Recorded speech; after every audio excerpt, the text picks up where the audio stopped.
Hey, from CTV News headquarters here in Agincourt, you're watching Toronto's breaking news, CP24. Hello, I'm Nick Dixon, and welcome back to CP24's The Great Debate, which is being aired on CP24 and right across our digital streaming sites. The rules, if you haven't tuned in for the last several seasons, they're simple. We've chosen a random topic for our guests to debate. In segment 1, each guest will argue their side of the topic, and then in segment 2, each guest will refute the other's opinions. When both debaters are finished, our in-studio panel will make their decision on who won and who moves on to the next round. So let's take a look at who's coming up in this episode 1 here. We've got Sam East. What direction is she going to want to head in? Well, we know she wants to move on in the bracket. She's bringing her radio skills to the Great Debate. Then we've got Jason Agnew, another radio man, a man of many talents, big and tiny. He'll quiz you for hours, but can he win a debate? We'll find out. Then we've got Deb Hutton coming in, another radio regular on News Talk 1010 in Toronto. She loves policy and never strays away from a good debate, so we'll put her talents to the test. And then Gr8 Singh, the returning champion. Can he do what has not been done yet on CP24's The Great Debate, and that is repeat as champion? Find out on this season 4 of The Great Debate. So our in-studio judging panel carefully watching all the action. Farah, Natalia, Charlie, they're waving there. They're ready. They also tend to dress the same, which is kind of interesting each episode. And every episode, of course, does feature 2 rounds of debates. Each bracket will debate twice, and then at the end of the debates, a winner will be determined by that infamous 3-person panel. Now, with each debate, the brackets will be whittled down until, of course, there is just one champion. So here is a look at today's matchup. Let's meet our debaters. They say video killed the radio star, but you can't keep these two down. Jason Agnew, host of Sunday Morning Trivia on News Talk 1010, and Sam East, afternoon host on 99.9 Virgin Radio. Great to have both of you here. Here is the topic for round 1, and it is this. Research shows the time you go to sleep can influence cognitive decline as you age. Your chronotype is your body's natural preference for when to sleep and wake up. About 20% of adults naturally prefer late bedtimes during midlife, while only 7% are extreme early birds. Shift work and social interactions do prevent adults from following their chronotype, which puts people at a risk of increased cognitive decline over time. So the question is it better to be an early bird or a night owl? Sam, you're arguing that a night owl is the better way to be. State your case. You have 2 minutes. Okay, first and foremost, I am tired of the slander against my people, the night owls. But I am not going to let my feelings override the evidence, the science behind all of this. People naturally, as you mentioned off the top there, have biological preferences for sleep and for wake times. This isn't just about your lifestyle choices. Researchers show that patterns are genetically influenced. It is nature, not nurture. So when we force someone to go against their internal rhythm, their internal clock, we disrupt their natural rhythm. For night owls, peak productivity and creativity happen at night. The brain just simply isn't online. It isn't tuned in for those processes that happen early in the morning. Forcing night owls to just conform to those early schedules leads to fatigue, stress, and overall lower well-being. Being a night owl isn't a flaw. It is a natural variation, one that deserves respect, not stigma.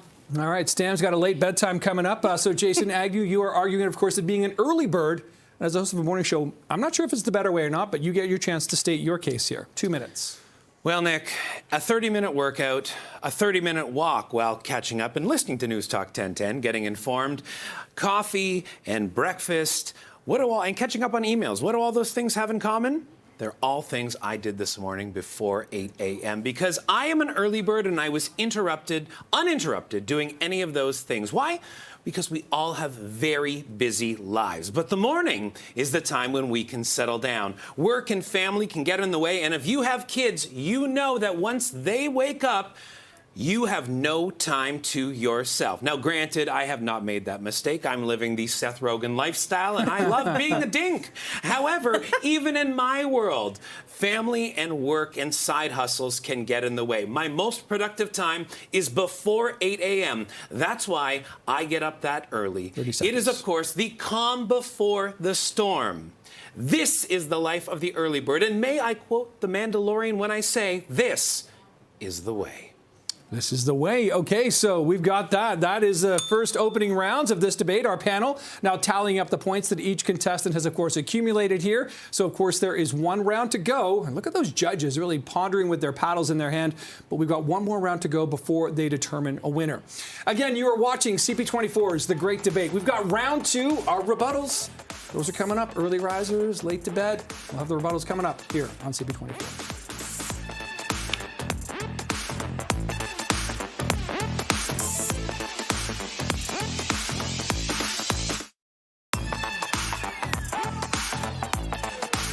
All right, the bell has rung. Welcome back. I'm Nick Dixon. This is CP24's The Great Debate, which is being aired on CP24 and across our digital streaming sites.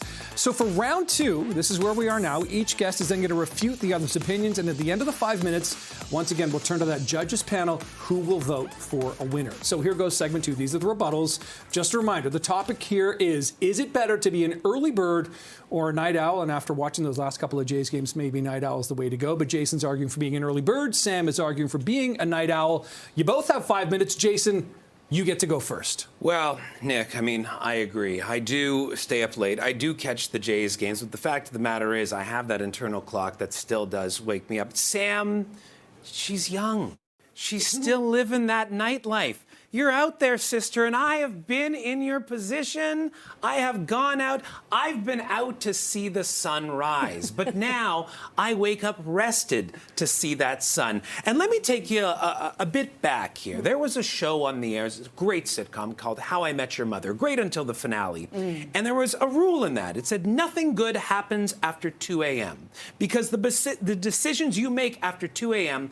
are the wrong decisions. So night owls, you may be making the wrong decisions. In the morning, your head is clear, your mind is clear. You can get all the things done that I was mentioning in the last segment and start your day feeling accomplished. Okay, so there seems to be generational differences at play here. One might say night owls are just more fun. We bring the memories, we bring the vibe, we encourage the good times to keep rolling. If it wasn't for us, we wouldn't have those moments. So we're kind of an integral part of society, one might say, and in social settings. Not to mention, if we're going back in time, let's go to village times, when there always had to be someone who was vigilant.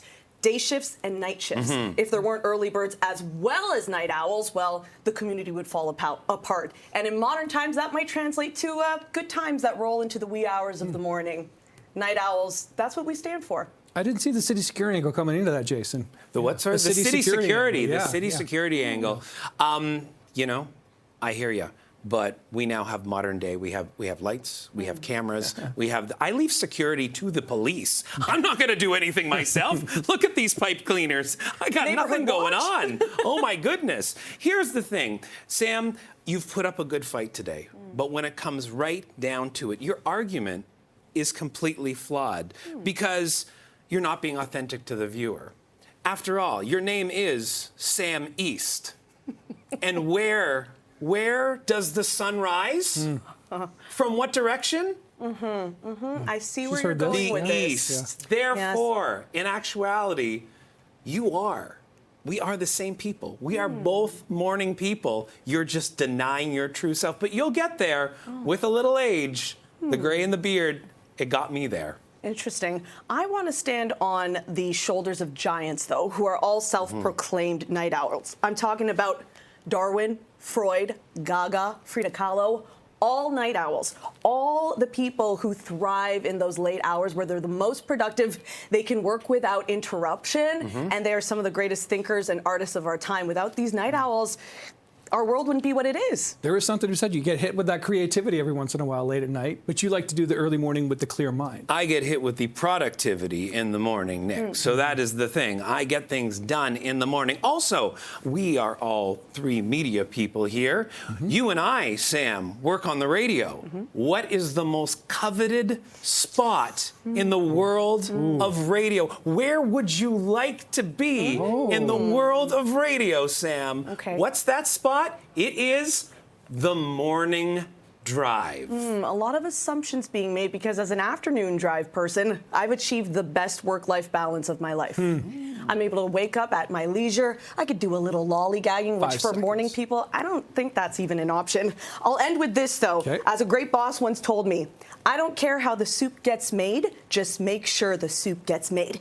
And that's it. I'll make a darn good soup, but it'll just be when everyone else is sleeping. Okay, the broth is there. That brings that as the rebuttals. A pretty good rebuttals there, back and forth there. Okay, Jason and Sam really enjoyed that spirited debate. Indeed, it got a little interesting in terms of personal preferences and maybe even a bit of personality. But our judges, they're out there pondering. They have made a decision here. So who is the greater debater of this round? Let's watch the paddles turn. So we have Charlie goes with Jason, Natalia goes with Jason, and Farah has gone with Sam. But Jason Agnew, you are moving on here. Congrats, you are the greater debater. Thank you very much. Well done. Well Thank done. you very much, well done Sam. Yes. So Jason now is going to move on to the semifinals here coming up on the, not next episode, but coming up on The Great Debate. This is CP24's Great Debate. Coming up, a couple of new contestants and an exciting new debate to battle over. That is coming up here on CP24. Stick around.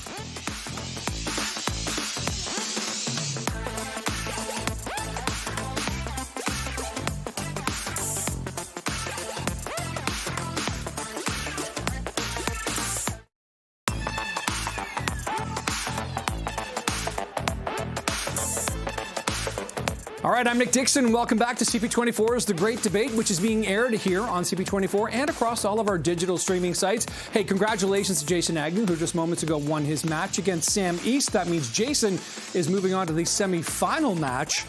Keep in mind here, as you're watching The Great Debate, as is our studio panel, those judges carefully watching all of the action. Look how serious they are. Nothing gets by them.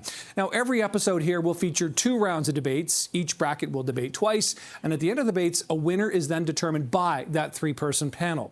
So with each debate, the brackets will be whittled down until there is just one champion. So here's a look at our next matchup. Keep in mind, the rules are simple. This is Deb Hutton up against Gr8 Deb8. So we've chosen a random topic for our guests to debate. Now, in segment 1, each guest is going to argue their side of the topic, and then in segment 2, each guest will refute the other's opinions.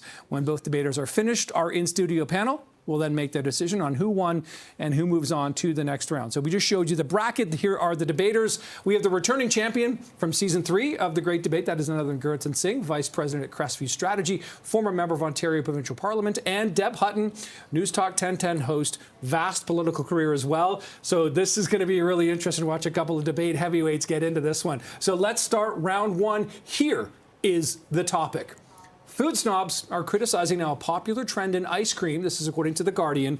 The upside-down ice cream cone, dubbed the clown cone, has been advertised as the best of both worlds. A summertime snack giving people the convenience of a cup with the crunch of the cone.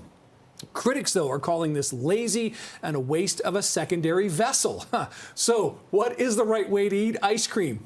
A cone or a bowl? Deb, you are arguing for ice cream in a bowl. Absolutely. State your case. You've got 2 minutes. Well, not only do I believe this is the right position on this, Nick, I live it. Okay. I never order a cone. And to be fair, I don't let my kids order a cone either. Here's the thing. You get more ice cream, you get more enjoyment, and you get less mess. Period. Full stop. 3 really great reasons to go for the bowl. And in my humble experience, when I did go for the cone, it ended in tragedy. Let's start with more ice cream.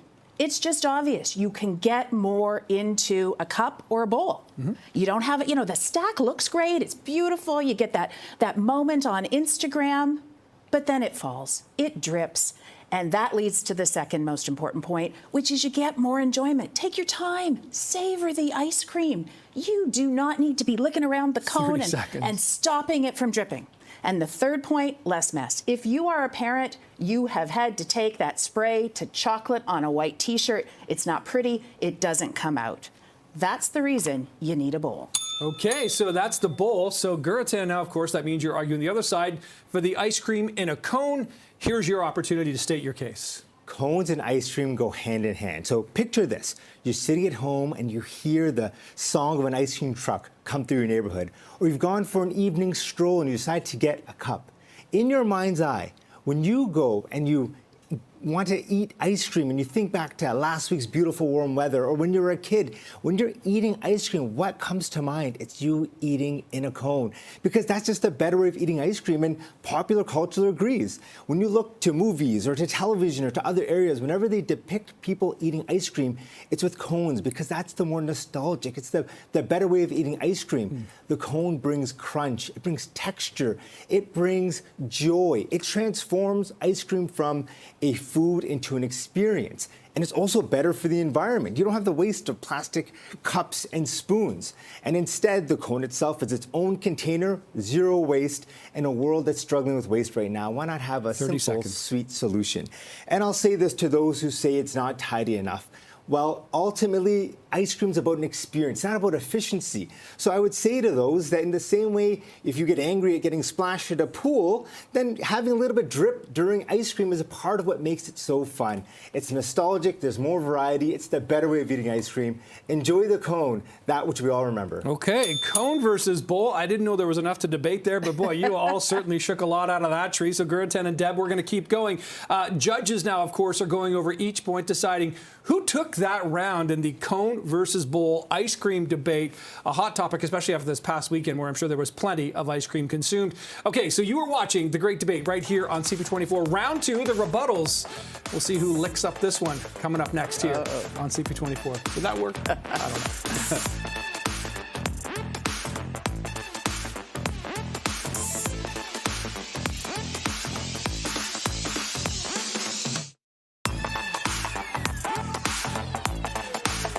All right, we've rung the bell. Welcome back. I'm Nick Dixon. This is CP24's The Great Debate. It's being aired on CP24 and right across all of our digital streaming sites. So round 2, this is the opportunity for each of you to refute the other's opinions. And at the end of the 5-minute sort of free-for-all debate here, our judges are going to vote for who's the winner. So we'll begin segment 2 here. These are the rebuttals. And a reminder, if you weren't paying attention before the break, here it is. Is ice cream served in a cone or in a bowl? Gr8, you're arguing for ice cream in a cone. Deb, you're arguing for the bowl, the cleanliness, the no mess. You both have 5 minutes, but Gr8, you get to kick off the rebuttals. Take it away. Well, let's just think about it like this. When you have cones, you have variety. You have sugar, you have waffle, you have the ability to have dip cones. There's so many aspects that add to the experience of eating ice cream. With cups, what do you got? You have paper or plastic, along with the environmental impact that it has on the increased waste. There's a reason why kids gravitate. You mentioned your kids beforehand. There's a reason why the kids are always gravitating to those cones. It's the same reason that when we think back into our own experience, or when the viewer thinks back into their experience, it's the cone that is most nostalgic, because that's a part of the experience. And I know there's an issue with drips, but I would say that that's what makes it an experience. Ice cream is not about efficiency. A few drips here, there's what we look back to. It's the memory we have, and that's what we need to really narrow it on. You've raised 2 points that are really important. Let's start with efficiency, the last thing you said. You get to savor the ice cream if it's in a bowl, because you don't care. It drips down, you pick it up with the spoon. There's none of that race to make sure, especially on a hot day, that it isn't all over your arm, all over the ground, and all over your clothes. Second thing I want to tackle, Gr8, is environment. Think about when you've gone, Nick, you've got kids, when you've gone to the ice cream store, you get the kid the cone, you know what you do? Napkin, napkin, napkin, napkin. You pull a whole handful. It's not good for the environment. Well, Secondly, cones actually expire, especially if you're doing it at home. You get to the next spring, you pull out the cones, they've already expired, they go in the garbage.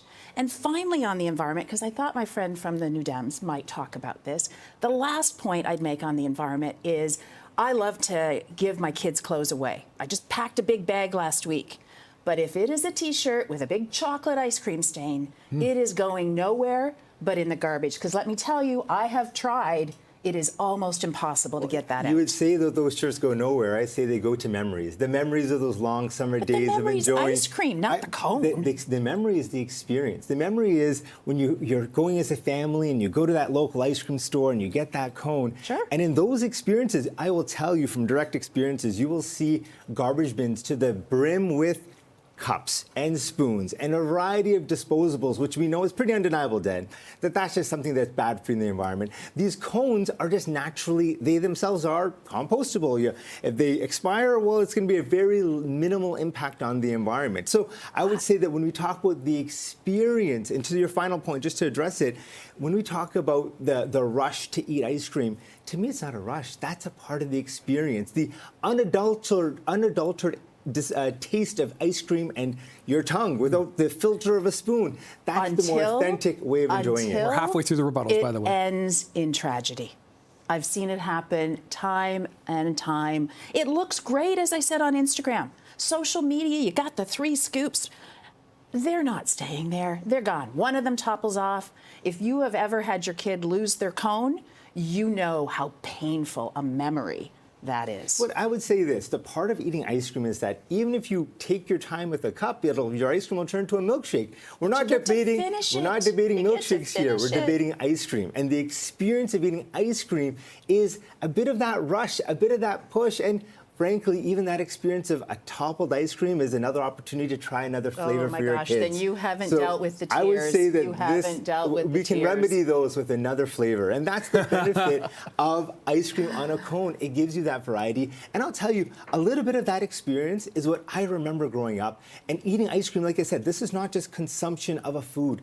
This is an experience. And a bit of those tumbles along the way add to our nostalgia and our experience with ice cream. I'm with about a minute to go, on Deb. The experience. But when do you say, hey, Nick, let's go for a cone? You say, let's go for ice cream. The cone is incidental. But when do you, and because of the potential risks of having that ice cream teetering on the top of the cone, it is not worth it. The memory is with the bowl. But to your point, actually, when do you say, that was a really great plastic cup that I had? That was such a good... You don't eat it. No, you say, that was a really eat it. delicious waffle cone. That was a really delicious dipped cone. That was a really delicious sugar cone. That's a whole other area. It was when I go to delicious ice cream. Okay, and that was a delicious debate. Really fascinating to watch that. Yeah. That really, truly was a great debate. Gr8 and Deb, that was a remarkable, you were debating what to eat ice cream out of, so really well done. Our judges, they've been watching. They look like they've made a decision here, so you can see Farah, Charlie, Natalia pondering it. So judges, who is the greater debater